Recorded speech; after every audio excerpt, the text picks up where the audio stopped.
Good morning, everybody. Shefa Brucha V'Atzluchu, Lag BaOmer. Happy Lag BaOmer to everybody. What is Lag BaOmer all about? So, one of the things is written, Na'aseh Adam Ne'emar Avurecha. Na'aseh Adam Ne'emar Avurecha, that we say Na'aseh Adam, like to make the man, that God created the man, was said for Rabbi Shimon Bar Yochai. What? We are not people, we are not men, we are not created by the image of God. Na'aseh Adam, we think it's for everybody. But what is the Adam? What is exactly the idea? What did Rabbi Shimon Bar Yochai do that this mizmor is, this song is talking about this? What Rabbi Akiva did, what Rabbi Shimon Bar Yochai did, is something very interesting. Moshe Rabbeinu did it in a similar way. He took the Torah from heaven and gave it to human being, gave it to Am Yisrael. And what did Rabbi Shimon Bar Yochai do? He took the Torah Nistar, the Kabbalah, the inside of the Torah, and he brought it down to the world. And this is an unbelievable thing. This is what the human being is all about. This is Adam. Adam is apart from heaven, is apart from up there. Chelek Eloka milamala.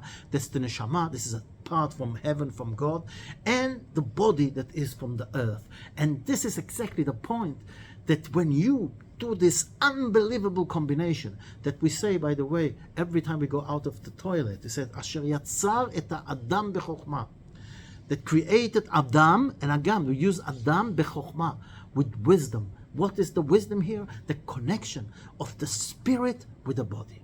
And this is an unbelievable connection. And this is what is this big day that Rabbi Shimon Bar Yochai brought down the Torah Tasod, the Kabbalah. What is the inside of, he brought the inside of the Torah, which is an unbelievable thing. When we look in our parashat, and we want to learn and understand what it's all about, so we see exactly the idea.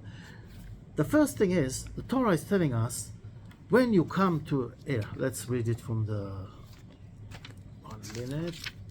וידבר השם עם משה בהר סיני לאמור, and God talked to Moses on the mountain of Sinai and told him, דבר בני ישראל אמרת להם, talk to the children of Israel and tell them, when you come to the country, כי תבואו אל הארץ אשר אני, which I'm giving you, ושבתה הארץ שבת להשם, and the country will cease of working, will have Shabbat. And what does this mean? You didn't work, you didn't do anything, and already you do Shvita, and already you don't work, you have a Sabbath? Sabbath for what? And the Torah explains, Shesh Shanim Tizrasa, no, 6 years you will do whatever you have to do in the field. Shesh Shanim Tizmor Karmecha, in a vineyard, Ve'asachta et Vuata, and you will gather the harvest. Ubashana Shvi'it, but in the 7th year, then it's going to be Shabbat on. That's going to be a Shabbos to God. Shabbat LaHashem, Sadcha lo tizra v'chamera lo tizmor, etc., etc., etc. So, we don't need the first pasuk. When you come to the land I'm giving you, you will have a Shvita, will have a Sabbath. That you're telling to us later on. And why do you start from the Sabbath? And this is again a very interesting thing that connects us to the next parasha. Im Becukotai telechu. If you go according to the laws, I will give you the rain, and everything is going to be fruitful, and you have to well all the good of this world. What is the connection between both things? We have to understand. Why do we come here? What do we do here in Eretz Yisrael?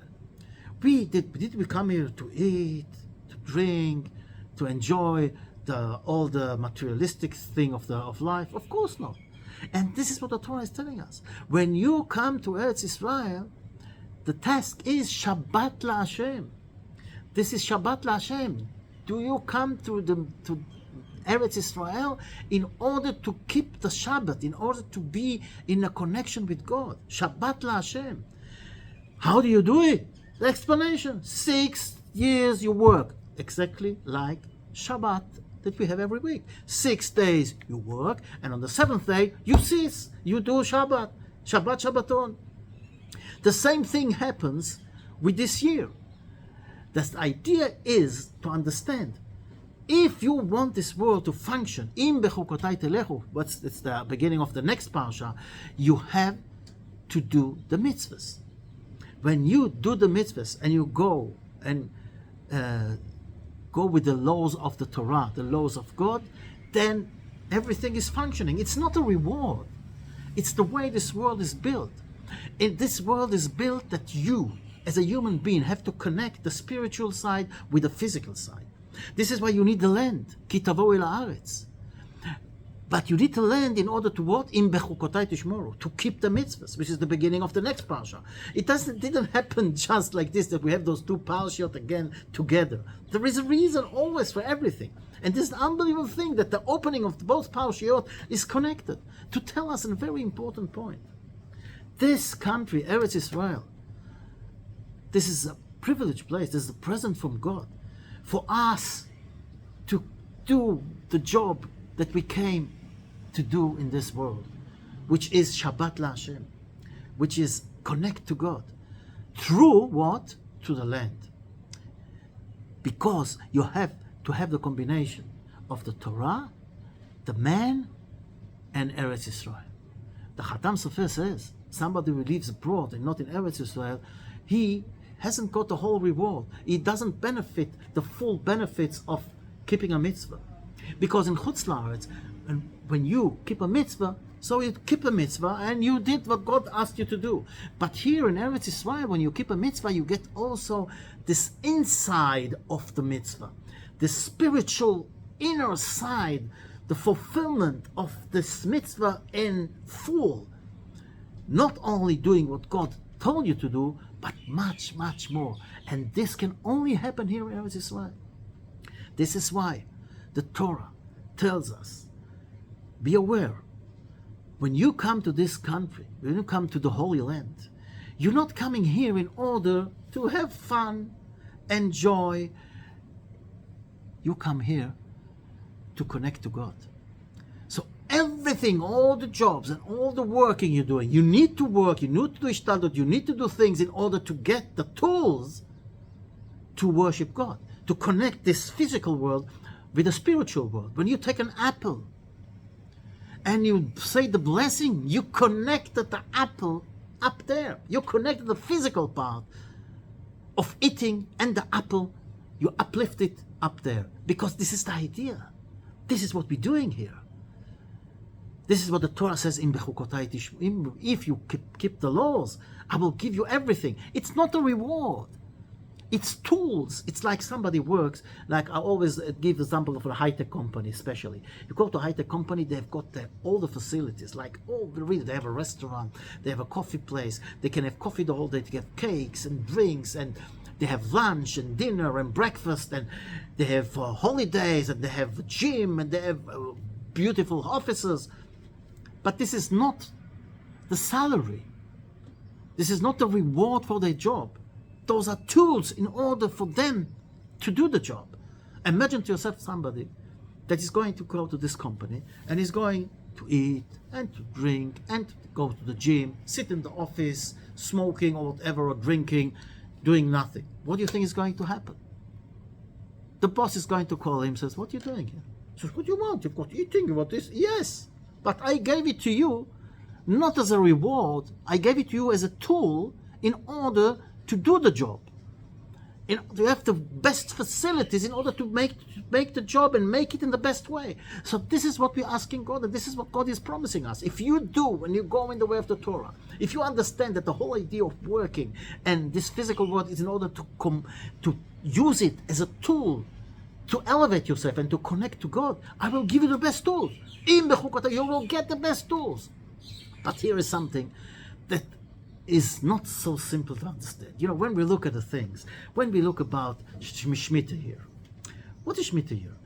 We are not, we haven't got fields, most of us, and we don't really understand what does it mean not to work the fields for a whole year. And this is not only 1 year.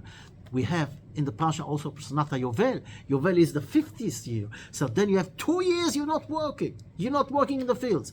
So in order to understand it, let's imagine to ourselves, I have a business. And God is telling me, you have to stop working in the business, shut down the business for all year. Or shut it for 2 years. Do you understand what we're talking about? And God promises, "V'natati birkati," I will give you the blessing and everything. It's very easy to say. But in reality, if you want to understand this powerful thing, this powerful trust in God, in this idea of not working a whole year. We have to take it to ourselves, to our world. Imagine to yourself that you're working in some place and the boss is telling you now, for 2 years, you haven't got a job. What are you going to do? Who is going to give you food to eat? Clothes to wear? From where are you going to get it? God is saying, don't worry. Benatati birkati, I will give you the blessing. It's very easy to say, but not easy to do. And this is why they are called Giborei Koach Osei Dvorot. Those are the real heroes which do what God tells them to do. This is showing God how we trust Him. This is Shemitah year. This is the idea of understanding what do we do in this world. We have it every week.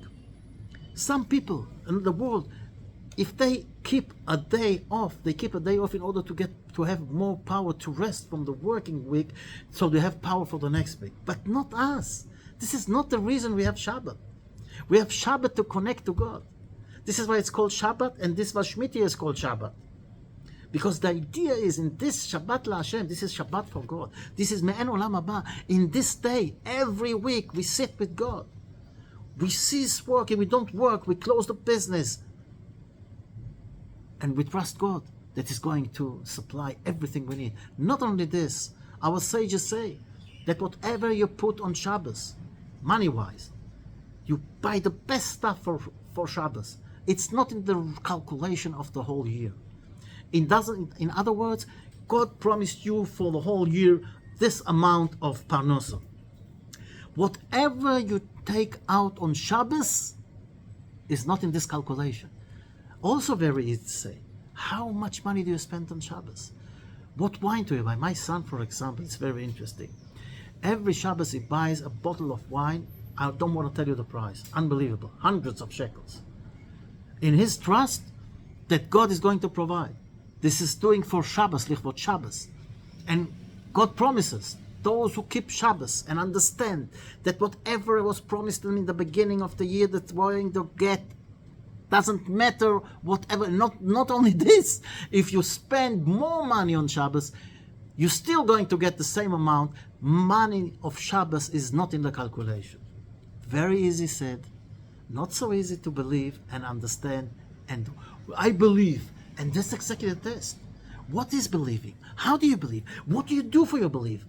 How do we test you if you're really a believer? It's not easy. We can always say things. For what is God telling us? One of the things. Eved Ivri, a Jewish slave. Who is a slave? Do we have slaves today? So I want to tell you something. Everybody is a slave. And what is God telling us? You are my slaves. Avdei Hashem, you are my slaves. So what's going on here? He took us out of Egypt from slavery, and now he's putting us in new slavery. We are his slaves. But this is exactly the point. What is a slave? Who is a slave? Is a slave somebody who does what the master tells him to do? And the free man, the master, is the one who does whatever he wants to do? What does it really mean? What does it mean when you say, I do what I want to do? In other words, it means I want to eat this, I want to do this, I'm doing whatever I want. Is it good for me? That's a different question. People put themselves in positions. They want a new car, they want a new house, they want clothes, they want travel around the world, and they haven't got the money. They take a loan in the bank. So what are they? Slaves of the bank. And slaves of their ta'ava, of their lust, of the desire. So you are free? You're not free. You're running after what your body wants, after the lust and the desire. The only free man is the one who listens to God, because God created the world and He tells you, I'm going to tell you what to do. And this is the neshama, the sechel. And you all know, if you're not allowed to eat this, and you eat this thing, it's going to damage you. So who is the free man? The one who eats it and doesn't listen to his mind? Or the one who listens to his mind and doesn't eat this, which is not allowed to eat because it's not healthy for him? And this is going all the fields. If we think about it, what is this all about? This is all about God telling us. Imagine to yourself, comes to you this billionaire, oligarch, and he tells you, listen to me. I want to provide everything you need, but I want you to be my slave. Says, 1 minute, listen to the end. You can call it slave, you can whatever you want, but the thing is, I'm going to tell you things to do, but whatever I tell you to do, at the end of the day, not only are you going to get a nice house, a car, and all the facilities you need, and food, whatever you do, which I tell you to do, at the end of the day, it's for your own benefit. This is a slave. They say, one who buys a Jewish slave, koneh adon la'atzmo, he buys a master. What does it mean? So the explanation is, if you have a slave, and you have a steak and chicken, who is going to eat the steak? The slave. If you have 2 pillows, and the slave's got 1, you have to get your pillow to the slave, so he will sleep on 2 pillows. If you have 1 bed, the slave is going to sleep on the bed. Wow, what does it mean? That's the idea. Now, if God tells us that this is the way to behave with a Jewish slave, so how do you think God is going to behave with us? Think about it. If you want to be the slave of God, it's the best thing that can happen to you. God is telling you in Becukotai, you do my laws, you will get everything. God the Almighty, that loves us, who knows exactly what's the best for us. And if it tells us something to do, even if sometimes it doesn't look so good, it's the best thing that can happen to us. And this is something we have to put in our mind. The only free man is the slave of God. The slave of his desires, he is a slave. And all his life is going to be a slave.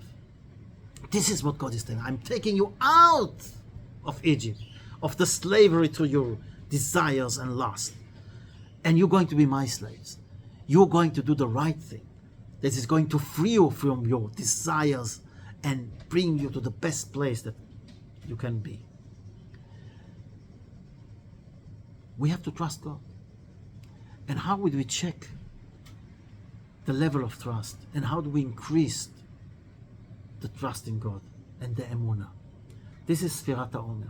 This is what we're doing now, building ourselves in order to get the right powers to help everybody, not for ourselves, for everybody. Because we have to get to Matan Torah ke'ish echad belev echad, like one. And there is this story that I always tell about the meaning of trust. There was this acrobat, a very famous acrobat, and he put a rope between 2 mountain tops, and he invited everybody to see how he's walking on this rope, on the thin rope, from one side to the other side. Everybody comes, and he's standing up with his pole, that you balance yourself, and he says, "Do you believe I can do this?" And everybody shouts, "Yes, of course we believe." He throws this pole away. "Do you believe that now I can do it without the pole?" And the excitement, "Yes, we believe." Then he says, "Do you believe I can do this with a chair in my hands?" A chair in hand. Everybody think, "Wow, yes!" Everybody shouting. And then he says, "Do you believe that I can do it with a chair in my hands and one of you is sitting on the chair?" Now they're sus. The excitement is unbelievable, and they shout loud and clear, "Yes, yes, yes!" Who volunteers? That's the question. All the best. Shefa Brucha v'Hatzlucha.